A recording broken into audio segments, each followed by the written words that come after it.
विवाह शादी में देरी हो रही हो, या कोई नया कार्य चालू कर रहे हो उसमें देरी हो रही हो, या कोई सर्विस के लिए नौकरी के लिए जा रहे हो और वो कार्य नहीं हो रहा हो, तो एक धतूरा, केवल एक धतूरा, उस धतूरे को फोड़कर उसके अंदर का फल निकालकर उस फल को शिवलिंग पर चढ़ाकर एक लोटा जल शंकर भगवान को समर्पित कर कर। दिन होना चाहिए मंगलवार। कौन सा दिन होना चाहिए? जम के बोलो जरा, मंगलवार। समर्पित करो। उसके बाद में आप विवाह के लिए अगर समर्पित करे हैं तो विवाह में देरी नहीं होगी। व्यवसाय और व्यापार के लिए या नौकरी के लिए समर्पित करे हैं तो उसमें देरी नहीं होगी। जितने आस्था चैनल पर कथा सुन रहे हो, जितने फेसबुक और यूट्यूब पर सुन रहे हो, बहुत सावधानी से सुनना, बहुत ध्यान दीजिएगा। महाराज एक कथा बड़ी सुंदर है कि आप चाहते हैं कि कोई रोग हमको ना घेरे, आप चाहते हैं कि कोई रोग हमको ना घेरे, और आपको लग रहा है कि कोई रोग ऐसा है जो घेर रहा है, या कोई शरीर में ऐसा रोग उत्पन्न होने वाला है, या कोई बीमारी ऐसी उत्पन्न होने वाली, तो उसके लिए सबसे सुंदर तरीका कि शंकर जी पर अलोनी जो गोबरी होती है, गोबरी जानते हो, कंडा, अलोना कंडा, अलोनी गोबरी, मतलब गाय ने गोबर करा और वो सूख गया, उसको थापा नहीं गया, हाथ से कंडा नहीं बनाया गया, गोबरी नहीं बनाई गई, केवल गाय ने गोबर करा, वो सूख गया, और वो सूखा हुआ जो गोबर है उसको जलाकर जो भस्म तैयार करी है, उसको जलाकर जो हमने राख तैयार करी है, भस्म बनाई है, उस भस्म को जो तैयार करा गया है, वो भस्म शिव को जो हमने समर्पित करा, उस भस्म को सफेद वस्त्र में लिया और बाबा पर समर्पित करी।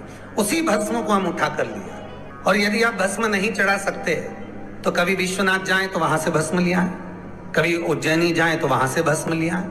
उस भस्म को हम यदि अपने नाभि से वक्ष स्थल के मध्य में त्रिपुंड लगा लेते हैं, जीवन में अगर आप मात्र एक महीने में एक बार भी त्रिपुंड अपने वक्ष स्थल के नजदीक में नाभि से ऊपर अगर लगा लेते हैं महाराज, तो ऐसा कोई बड़ा रोग आपकी जिंदगी में प्रवेश कर ही नहीं सकता। इस शरीर के अंदर, इस शरीर के अंदर भस्म में जो सुख है, भस्म का जो आनंद है, भस्म का जो रस तत्व है, उसको यदि एक छोटा सा प्रैक्टिकल है आप करके देखेंगे तो बाबा कुबेर भंडारी वैसे ही भंडार भर देगा।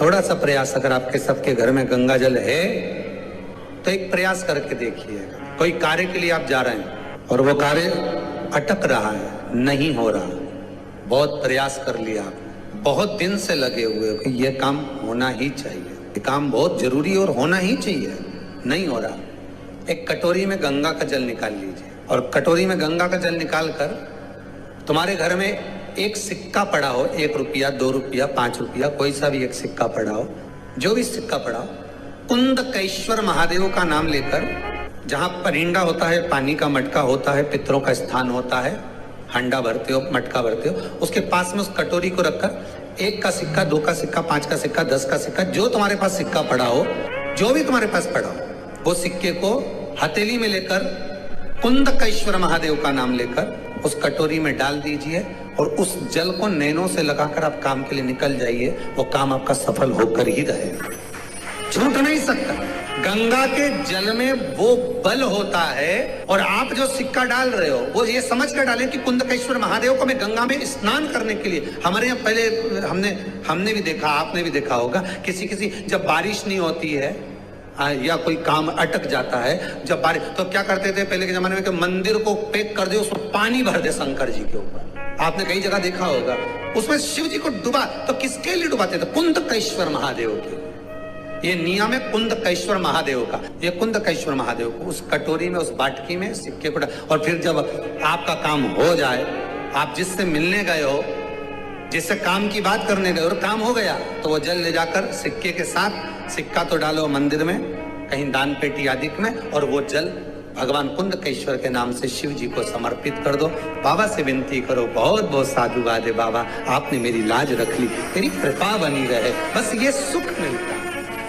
उसको धन्यवाद दो बाबा को बार बार। हम तो रोज कहते, रोज प्रतिदिन उठो और उठते सी धन्यवाद दे दो, धन्यवाद, उठते सी कहो। शिव को प्रिय है पुष्प में आंख का पुष्प, जो आंकड़े का पुष्प होता है शंकर को बड़ा प्रिय है। और दूसरे नंबर पर शंकर को प्रिय है शमी का पुष्प, बहुत ध्यान देना महाराज। तीसरे नंबर पर शंकर को प्रिय है महाराज सरसों का पुष्प।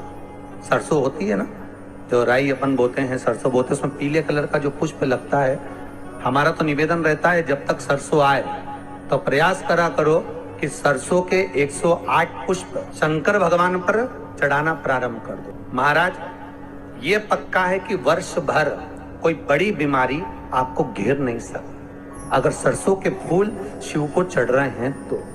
और प्रयास करना कि सरसों का जो पुष्प होता है, सरसों का जो फूल होता है महाराज, अगर कोई व्यक्ति को किडनी या लीवर से जुड़ी हुई कोई तकलीफ होती है या किसी व्यक्ति का एक्सीडेंट हो गया होता है और उसका कोई अंग रह गया हो, कोई शरीर का कोई भाग रह गया और वो काम नहीं कर रहा हो, जैसे किसी के पांव रह जाते हैं एक्सीडेंट के बाद, किसी का हाथ रह जाता है, या कोई अंग काम नहीं कर रहा हो, वहां ब्लड पहुंच नहीं रहा हो, वो जगह एकदम सुन्न हो गई हो, खाली पड़ गई हो, तो उसके लिए शिव महापुराण की कथा कहती है कि सरसों के पुष्प 11 शंकर जी के राइट भाग में, जहां शिव जी के गण दरवाजे के द्वारपाल मणिभद्र जिस जगह पर निवास करते हैं, कौन निवास करते हैं?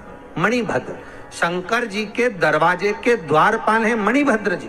तो मणिभद्र दरवाजे के द्वारपाल में राइट भाग में मणिभद्र जी विराजते हैं। मतलब राइट भाग कौन सा हुआ?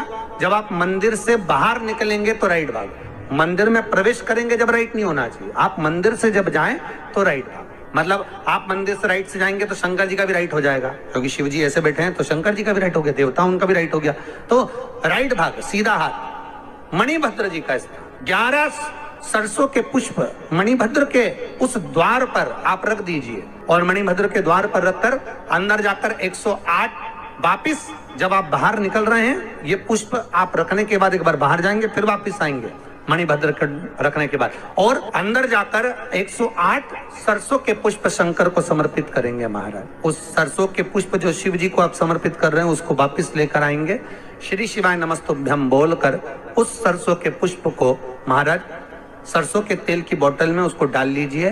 शंकर भगवान को शाम के समय प्रदोष काल में उस तेल को वापस ले जाकर चढ़ा दीजिए शिव जी को, उसको वापस लेकर आ जाइए। उस तेल का प्रयोग आप नाभि में डालिए और जो शरीर काम नहीं कर रहा उस स्थान पर कम से कम 15 दिन 20 दिन तक उसकी मालिश करना प्रारंभ करिए। बाबा चाहेगा तो चलाने का प्रयास कर देगा और वो अंग वो शरीर काम करने लगेगा। मणिभद्र का स्मरण। सूर्य नारायण भगवान को जब जल चढ़ाया जाता है, हाथ सिर से 8 इंच की दूरी पर होना चाहिए। जम के बोलिए, सिर से कितना ऊंचा होना चाहिए? 8 इंच ऊपर अपना हाथ होना चाहिए मस्तक से सूर्य को जल चढ़ाते समय। और ना चांदी का, ना स्टील का, ना लोहे का, ना प्लास्टिक का, ना कांच का, ना सोने का कोई बर्तन, ना कांसे का, ना एल्युमिनियम का, ना पीतल का, केवल एक पात्र होना चाहिए, वो है तांबे का। काय का पात्र होना चाहिए? तांबे का पात्र। और सूर्य नारायण भगवान को जब 8 इंच ऊपर तुम्हारा हस्त है और जब हम सूर्य को जल चढ़ा रहे हैं, कैसे जल चढ़ाना है वो भी समझ लीजिए। अगर कोई कैंसर का मरीज है जिसके चेस्ट में कैंसर आ गया हो, लेफ्ट में राइट में कहीं पर कैंसर आ गया हो, या कोई गठान आ गई हो, तो महाराज आप जल चढ़ाते समय उस जल की धार को सूर्य भगवान को जब चढ़ा रहे हो तो धार आपकी गठान की ओर जाना चाहिए, जिससे सूर्य की किरण उस जल में से आपके उस स्थान पर पड़े, उस जगह पर पड़े जहां पर गठान है। महाराज आप लगातार जल तो चढ़ाना चालू करो, अच्छे अच्छे डॉक्टर फेल हो जाएंगे और कह देंगे गठान ठीक हो गया। आपका लीवर और किडनी गड़बड़ कर रहा है, हार्ट, आपके हार्ट में अगर तकलीफ है, डॉक्टर ने कह दिया कि इसमें नस चौक है, कहीं ना कहीं छल्ला डलेगा, आपको कह दिया इसमें कुछ ना कुछ प्रॉब्लम आ रही है, आप सूर्य को अर्घ देना चालू कर दो, सूर्य को जल चढ़ाना चालू कर दीजिए। आप सूर्य को जल चढ़ाओ, वो जल की जो तरंग आ रही है, वो जल जो निकल कर जा रहा है, उसकी जो किरण आपके हृदय पर, आपकी छाती पर पड़ रही है, नाड़ियों में पड़ रही है, नसों में पड़ रही है, उसका बल देखो तो शरीर 1 महीना लगातार चढ़ाओ तो 15 दिन 20 दिन कर तो देखो। सूर्य नारायण भगवान को जल चढ़ाते समय आपके पंजों की एड़ी ऊंची नहीं होना चाहिए। आपका पंजा पांव का पूरा की पूरा जमा होना चाहिए भूमि पर। हाथ कितने इंच ऊपर? 8 इंच ऊपर होना चाहिए।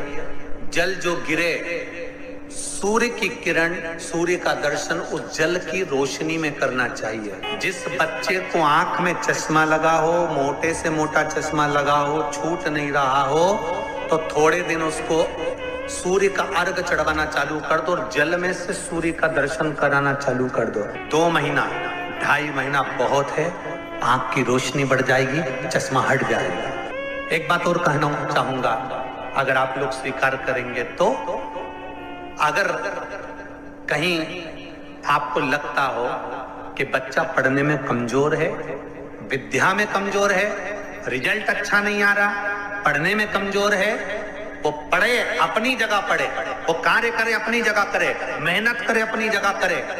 बच्चों को कह दो कि कुछ समय के लिए सूर्य को अर्घ देना चालू कर। सूर्य की किरण जहां पर ब्राह्मण या हिंदू धर्म का व्यक्ति मस्तक पर तिलक लगाता है, भुकुटियों के बीच में उस सूर्य की किरण इस भुकुटी के बीच पड़ना चाहिए, परंतु पानी कम से कम ना करते हुए स्लो मोशन में धीरे धीरे गिरना चाहिए, एकदम धीरे धीरे।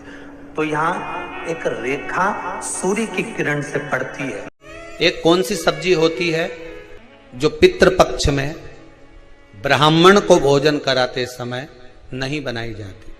एक तो कुमड़ा, दूसरा पत्ता गोभी, जो बंद गोभी होती है ना, वो बंद गोभी जो होती है ना पत्ता पत्ता वाली, उसकी भी सब्जी पितरों के ब्राह्मण अगर भोजन करता है तो उसमें नहीं बनाई जाती। एक कुमड़ा, ये जो पेठा बनता है ना कुमड़ा का, ये भी श्राद्ध पक्ष में नहीं खिलाया जाता। बुरा कोला पेड़ा बोलते हैं, क्या बोलते हैं उसको,